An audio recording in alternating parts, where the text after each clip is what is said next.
আজকের কিছু গুরুত্বপূর্ণ খবর।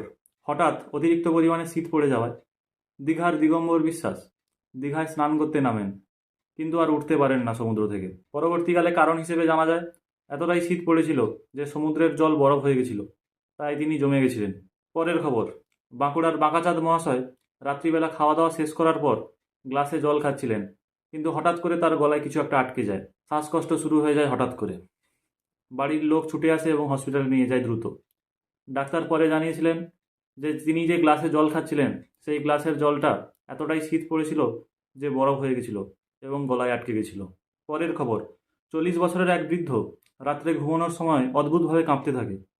তার বাড়ির লোক সেই দেখে ছুটে আসেন এবং ভাবেন যে কারেন্টের শক লেগেছে, কিন্তু পরে জানতে পারে যে তিনি ঠান্ডায় কাঁপছিলেন এবং গান করছিলেন, ঠান্ডি ঠান্ডি এ পবন কাঁপতা ইয়ে বদান। কাল রাত্রে একটা মর্মান্তিক বাইক দুর্ঘটনা হয়। 4 জন বাইক আরোহী রাত্রিবেলায় বাইক চালিয়ে আসছিল এবং এতটাই ঠান্ডা পড়েছিল যে কেউ বাইক চালাতে রাজি হচ্ছিল না।